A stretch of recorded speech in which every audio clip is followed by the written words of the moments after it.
Bell from Baptist Health here with my friend Ron Magill from Zoo Miami. Ron, great to see you. Jason, good to see you too. Awesome. So I think we're going to talk a little bit around the 10th anniversary Zoo Run this year, which registration just opened. Tell me, are you excited for it? Well, we're real excited because, as you know, for the past 2 years, it's been virtual. So we really miss having all those people out there. I mean, this run is a fun run. And because it's the 10th anniversary, we normally have the Zoo Run 5K. But because it's the 10th anniversary, we got a special 10K included in this year's run. So that's something to keep in mind for the serious runners. And it is more for the serious runners. It's limited to the first 100 people for this 10K. But it's in celebration of the 10th anniversary. And again, it's just great to have all these people coming back to the zoo because, virtual's okay. But after a while, you want to have that face-to-face contact. So I think it's going to be a really wonderful event. Absolutely. And, I'm a bit more of a walker than I am a runner. Lots of people out there I see, they really take this opportunity. Sure, we've got the dedicated runners, but a lot of people go and are able to walk and jog the event. What have you seen of that?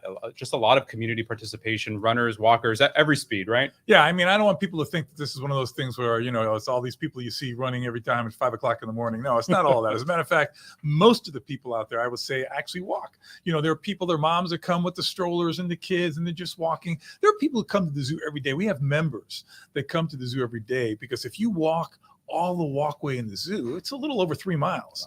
So people use that as a membership. They come there and they say, okay, this is great. I'll come in there every morning, and they do the little walk. I mean, I see the same group of like 4 or 5 ladies with their strollers and their kids, and they come and they do their little chat, and they walk the entire zoo.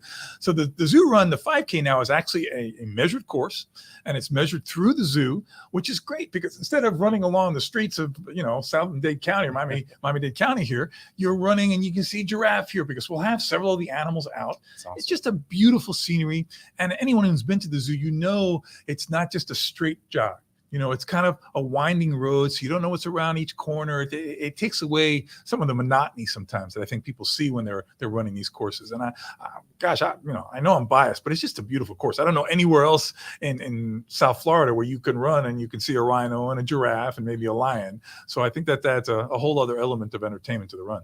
Excellent. I remember 10 years ago when we came to the table, Baptist Health with the zoo to say, how can we create an exciting event, a different event? And we came up with this Zoo Run. And like you said, it really is one of the unique opportunities to run through the park, see it from a little bit of a different perspective, a little bit earlier.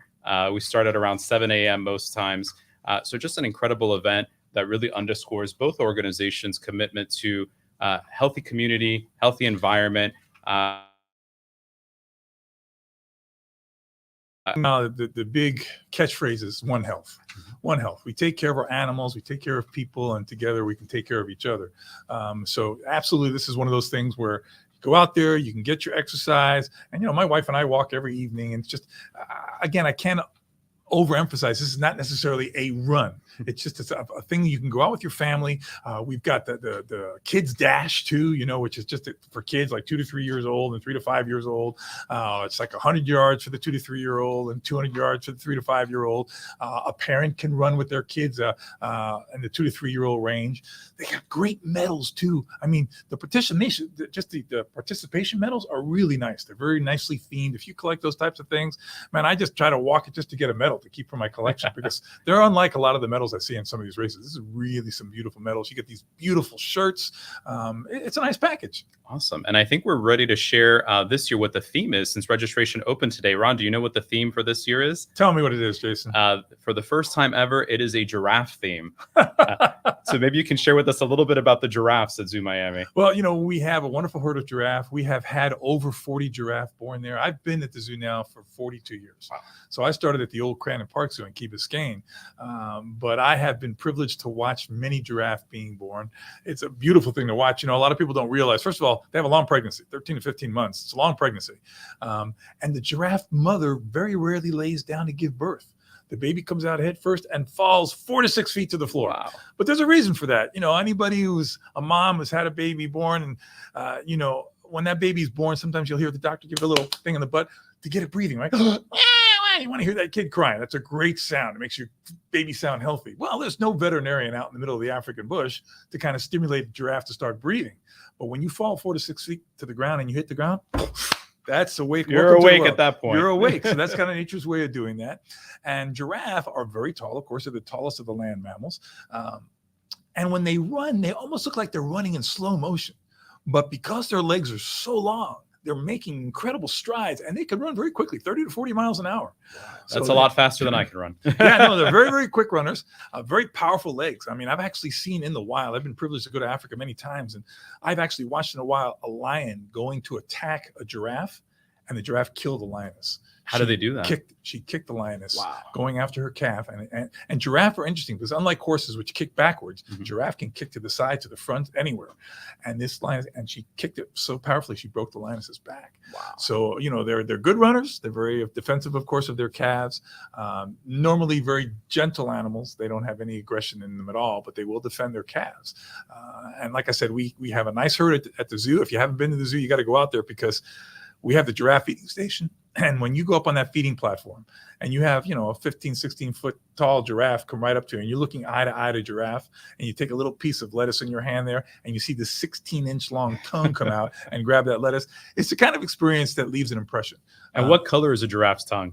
It's usually a dark blue to gray. And the reason for that is because they're constantly extending their tongues to get leaves up in the high canopy of the trees, and they're exposing it to sun, and that dark coloration actually protects it from sunburn. Wow. So a lot of people didn't understand that either. They have very thick skin on the outside of their tongue too, even though a lot of taste buds, of course, but the thick skin is because what they like to feed on in the wild are acacia trees, the leaves of acacia trees, and they have very long spines on them. So you watch a giraffe kind of pulling those leaves off and you wonder, why isn't that tongue just bleeding like crazy with all those spines on it? But it's because it's, again, adapted to living in that area and eating that kind of food. Incredible.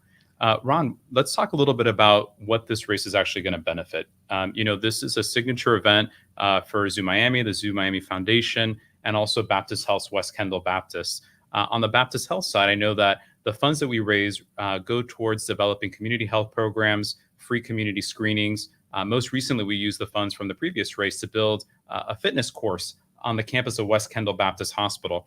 What does Zoo Miami use these funds that are raised for? Well, for our animal health department. We have our new hospital is going to be hopefully breaking ground sometime soon. This is a huge multi-million-dollar facility. It's going to be a state-of-the-art hospital.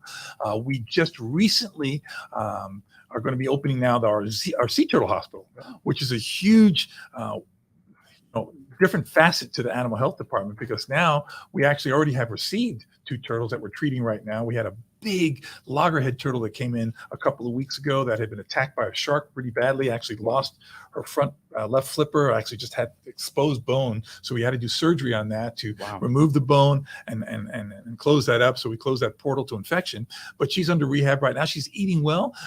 She's only going to have 3 flippers, but we know for a fact that these sea turtles can survive and actually thrive in the wild with just 3 flippers. So we feel very confident she's going to make a full recovery from the surgery, and that we'll be releasing her back in the wild soon. And then we also got a green sea turtle in just recently that had been run over by a boat. So it has a lot of serious injury to the shell that's being treated for right now. But all of these procedures that are done by animal health, people don't understand. We have a very huge, what we call a preventative medicine program. And I guess that's generally speaking what we do in human health too. That's our language too. We know all about that. Exactly. Our animals, the difference between animals and people is this. People can feel sick and they'll go to the doctors, I don't really feel well. Animals don't really speak to us in that same way. As a matter of fact, with wild animals, they tend to instinctively protect any symptoms of being sick. So they'll withdraw from showing any symptoms because by showing those symptoms, they expose themselves to potential predators. They don't want to look weak. Exactly. Yeah. So they will hold back. So we have a preventative medicine program where animals go through annual physicals.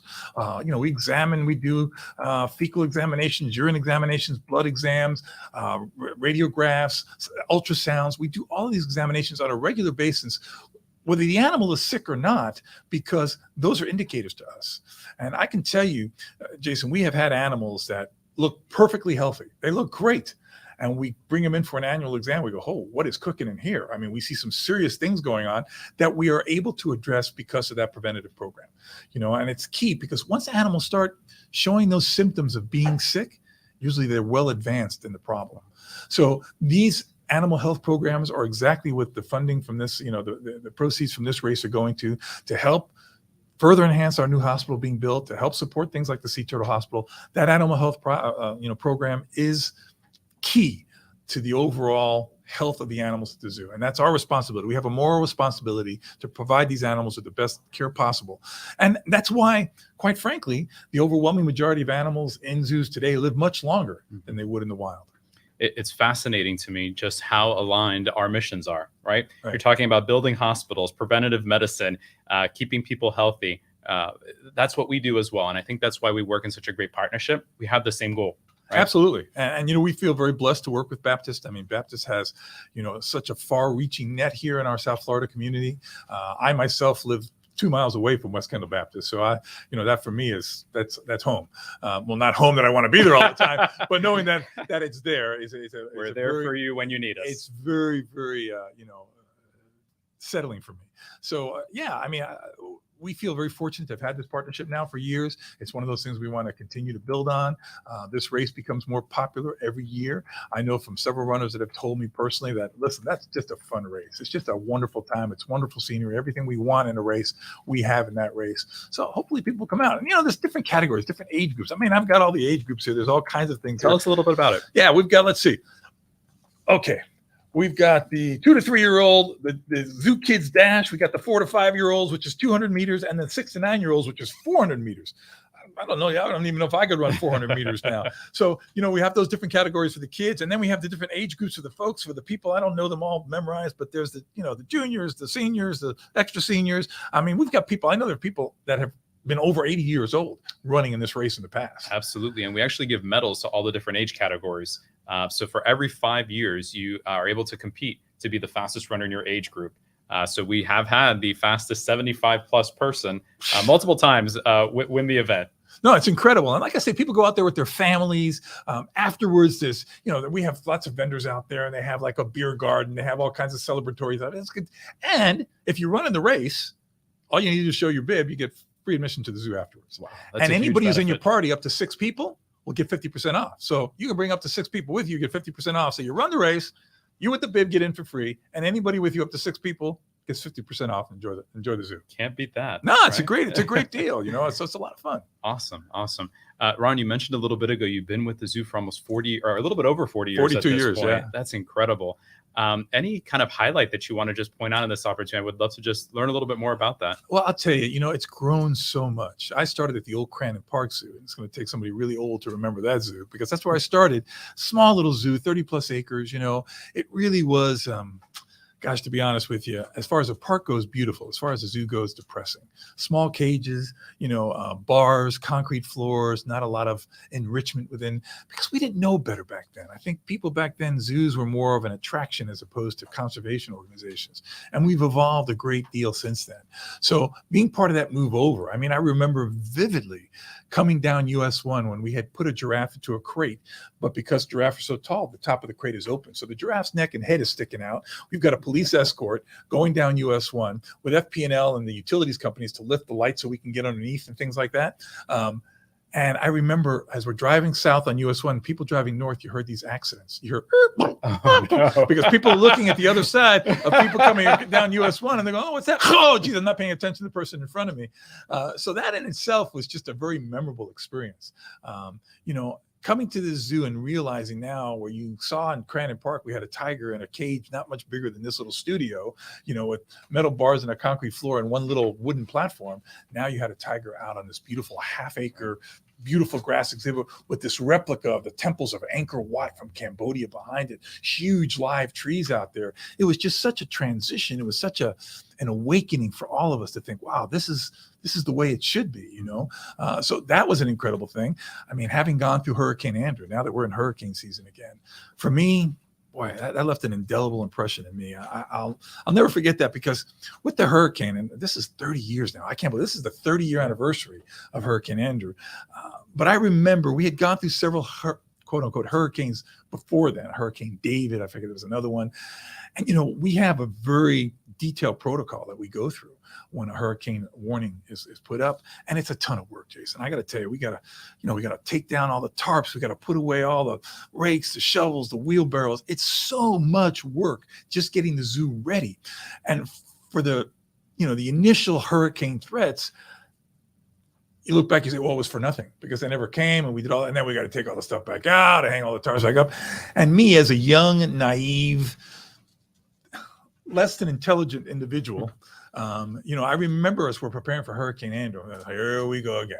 This thing's never going to come. And I started saying to myself stupid things like, man, this thing better come now because I'm tired of doing all this work for nothing, And I remember there was one of our volunteers, a senior citizen, a retiree, was sitting there and heard me say, man, I hope this thing comes now because I'm tired of doing all this work for nothing. And he looked at me and he goes, son, be careful what you wish for. And I said, yeah, right. You're young, you're just cocky, you just think you know more than anybody else. And I remember thinking, oh yeah, he's like my dad who tells me, I used to walk 5 miles in the snow with no shoes on, uphill both ways. I said, it's just that older generation trying to make us think that. So I just shrugged it off. Oh yeah, right. And then that hurricane came. And I got to tell you something, it changed my life. My wife was 8.5 months pregnant with our first child. That must have been scary. And I remember when the first panel blew off one window in the house and that window blew out and the whole pressure in the house changed. All of a sudden my ears popped. It was like, whoa. And it sounded like a freight train was going through our backyard. And I remember when it stopped, I'm thinking, oh my God, that was the eye, because you hear all the things, you're going to have the eye and then the back end's going to come. And I said, if the back end's coming, we're not going to make it because the house was giving in. Fortunately, it was not the back end. That was the end of the storm. It came through very quickly. But I remember that morning, right after it subsided, driving to the zoo, a drive that for me would normally take about 10, 15 minutes max, took me almost 45 minutes. Because as I'm driving down 137th Avenue, heading down to the zoo from Kendall, first of all, I'm driving by Tamiami Airport, and one of the first things I see is a small plane wrapped around a tree like tissue paper. And I'm thinking, this is surreal. This is unbelievable. Then I got to the corner of 152nd and 137th where Country Walk was. And Country Walk was unrecognizable. Those houses were down like houses of cards. People were in the middle of the streets with their hands on their heads like this, like in total disbelief. And I'm thinking, holy cow, what is this? And then I make the left on 152nd. And you couldn't go down 152nd because those huge concrete utility poles, they're probably 75, 80 feet high, had snapped like toothpicks and come across the road. And all the utility wires were on the road. So you had to drive around into the woods there and kind of go around all the mud. It was surreal. And then to top it off, as I'm approaching the zoo, there's a bunch of primates running down the middle of the road. And they're not our primates. Some of them were bloody. They were hurt. And they're running down. I'm thinking, what is this? They're monkeys running down the road. They're not our monkeys. I didn't realize that right next door to the zoo, the University of Miami had a research facility where they were raising primates for that. So, and they had all gotten out and they were all disturbed. And it was horrible because what happened was the next morning, somebody started a rumor that these monkeys were being tested for AIDS. And the next morning you had people out with guns and they were shooting these monkeys. Wow. It was just a horrific situation. But at the end of the day, listen, people will ask me, what are your greatest memories of Hurricane Andrew? And my greatest memories are not that, not the destruction, not the monkeys. It's how people really came together. When I tell you, I'm ashamed to say before Hurricane Andrew, I knew my neighbors, but I never really knew my neighbors. After Hurricane Andrew, we got to know each other so well. We would take shifts. The next day, I would do the barbecue in the middle of the cul-de-sac. Another person would bring out the barbecue, and we got together. And you know what? It really was a tribute to the human spirit. And the fact that we came back really well. The zoo, I don't want to say this, I don't want to take it in the wrong way, but the zoo is better now because of Hurricane Andrew, and is actually lucky in a way because of Hurricane Andrew, because it put us on a platform that exposed us to the world. Absolutely. And it made people realize, wow, this is an incredible place, and look what they've come back from. So those are probably my biggest memories of the zoo. And let me just ask you something about that, Ron, because I get this question all the time, especially producing the ZooRun. For those of us that were here during that time period, it's seared in our memories, right? We remember the destruction, the devastation, and the images from the zoo, very, very still visible to me. The questions I get, is the aviary back? Is the canopy back? Is the zoo back? And I know it is, but we want to hear it from you. Oh, absolutely. As a matter of fact, one of the things we learned very quickly is, I said, I made a comment when they asked me, what if you had to say, summarize what Hurricane Andrew was, I said, what Hurricane Andrew taught me is that never underestimate the power of nature to destroy things, but on the flip side, never underestimate its will to survive.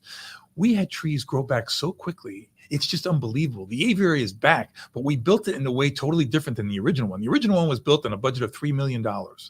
When that one came down, because that's where we had our greatest loss of life, 100 birds lost in that aviary.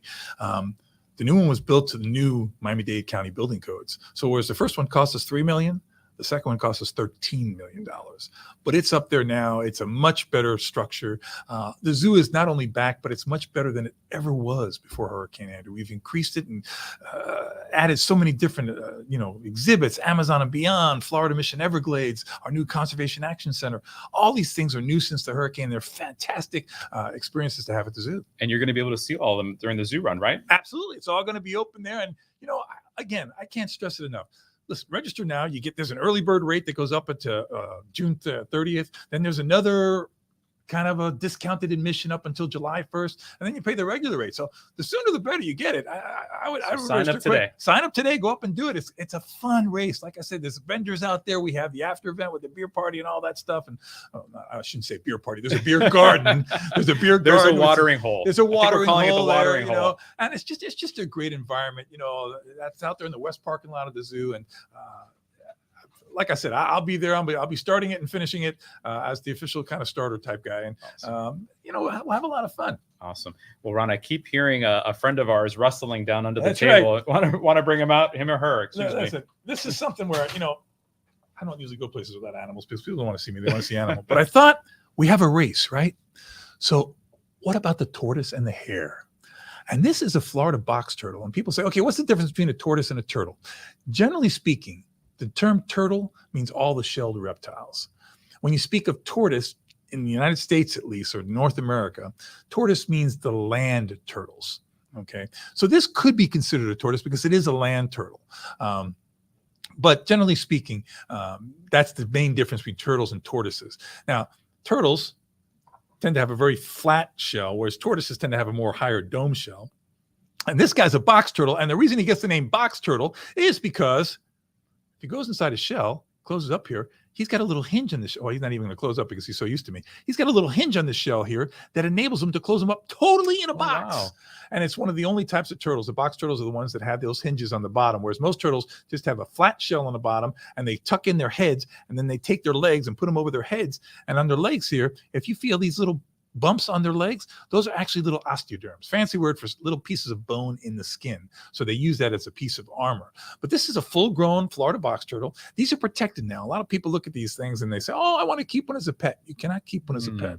Okay. First of all, they're fairly long-lived. They can live 40 to 50 years. Oh, wow. Yeah. So, you have a long-term commitment when you think about keeping any turtle for a pet because they are one of the longest living of the vertebrate animals. These are interesting animals. They do not swim. They like to wallow in mud and wallow in water, but they don't swim. That's the big difference between land turtles and the sea turtles, where sea turtles live in the water. They come out on land, but kind of klutzy because they have flippers and don't do as well. These guys are what we call omnivores. They will feed on all kinds of vegetation, but also feed on grubs and snails and things like that. So they're opportunistic feeders. Like I say, they can live 40 to 50 years. Here in Florida, there are several types of box turtles. The Florida box turtle's kind of distinguished by its kind of radiated lines and dots, where you have like the eastern box turtle has these blotches on them. And these guys, let's see. He's on the race. He's going. He's going. I'm going to do all 10 meters. He's pretty quick. Well, he is pretty quick. And the good thing about a turtle is that they have endurance. So the tortoise and the hare was, this hare thinking, I'm just going to run as fast as I can. But no, that's what the good thing is about this race, folks. You can walk it. Consistency. Get it finished. Be like the turtle. Don't be like the hare. Okay. But this is one of our animal ambassadors that we have at our Critter Connection at the zoo, and all these animals serve as basically ambassadors for their wild counterparts. And hopefully when we go to classes and schools and things like that, kids can look at this. People, when you're able to touch something and see something like this close up, like it creates a bond. There's an old saying that says, in the end, we protect what we love, we love what we understand, and we understand what we're taught. And the zoos there, our mission is to teach people to connect with wildlife, so they learn to care about wildlife. And we do that in a variety of ways. One of them, of course, hosting events with you guys, partnering with Baptist to try to get people involved, and hopefully when they come out and learn to race and have a good time in the race, they look around and say, wow, these animals are kind of neat too. Maybe we should come back to the zoo and get a closer look at the zoo. Absolutely. I'll share a quick story with you. Growing up in Miami, everyone wants to be Ron Magill when they grow up, right? You have the best job ever. And so grew up loving animals and the environment. And one day I had a new next door neighbor move in, and I noticed that she kept bringing in these crates, and it wasn't for dogs. There were turtles, reptiles, parrots. And so I just had to come up to her and say, what do you do? And she says, well, I'm the new director of education at the zoo. I said, that just sounds like the coolest job ever. She says, you want to come with me? And I'll tell you that about 25 years ago, my first job ever was in the education department at Zoo Miami. Really? With the Animal Ambassador program. Oh, and it made a huge impact on my life. So exactly like you were saying, went off and studied zoology at the University of Florida. Go Gators! Go Gators! There we go. That's what I'm talking about. Later on, became a healthcare administrator, but it made a huge impact and difference on my life. Just being able to interact with wildlife, being able to teach about natural resources. So thank you for what you do. No, listen, it's my pleasure. I feel like I'm living this dream. You know, I've been there for 42 years, yet it feels like I started there yesterday. And the opportunities I get to connect with people, especially with kids, to get them to care about nature. You know, I was a guy who was born in a small apartment in New York City. My father was a Cuban immigrant with only a third grade education. Smartest man I've ever known, but didn't have a lot of formal education. And I grew up on a show called Mutual of Omaha's Wild Kingdom. I watched that show and I dreamed about what it would be like to see these animals in real life. And when I went to the Bronx Zoo in New York, that was that initial connection. That's when I realized, God, this is something I want to do. I want to work with these animals. And, you know, being able to work at the zoo here now for this long, it's enabled me to travel around the world, to see these animals in the wild, and hopefully make a difference in getting other people to care about it. Because at the end of the day, you know, I don't want to sound cliche-ish, but we have not inherited this earth from our parents. We're borrowing it from our children. And we have a moral obligation to protect animals like this little guy right here, and to make sure that our kids and their kids after that have the opportunity to see them, and that they're able to live in the wild where they belong. That's one thing I want to make clear. You know, people think because I work in a zoo, I'm a big fan of putting an animal in captivity. Absolutely not. First of all, people need to understand that the overwhelming majority of the animals you see in the zoo today are animals that are born under human care. They've never been pulled out of the wild. And I would never support taking an animal out of the wild unless it's a last-ditch effort to save that animal's life or to save the animal species itself, which we've done with things like the Arabian oryx, the black-footed ferret, the California condor. So keep in mind that the number one goal of the zoo is and should be to ensure that we have a wild for these animals to live in where they belong. And hopefully we can serve as kind of a window into that wild that plants a seed in people to want to go out and protect the wild. Awesome. Well, thank you for what you do, Ron, and thank you for the tremendous partnership between the zoo and Baptist Health. Thank you. I know that registration is open today for the ZooRun. ZooMiami.org/run is the website. Like Ron mentioned earlier, please sign up early so you get to save. Save some money. Our early bird registration is right now, and the event is October 8th. So, Ron, we'll see you there, right? I'll be there, and everybody get their nice little medal. They'll get the nice T-shirts. They get free entrance to the zoo. Come on, live the dream.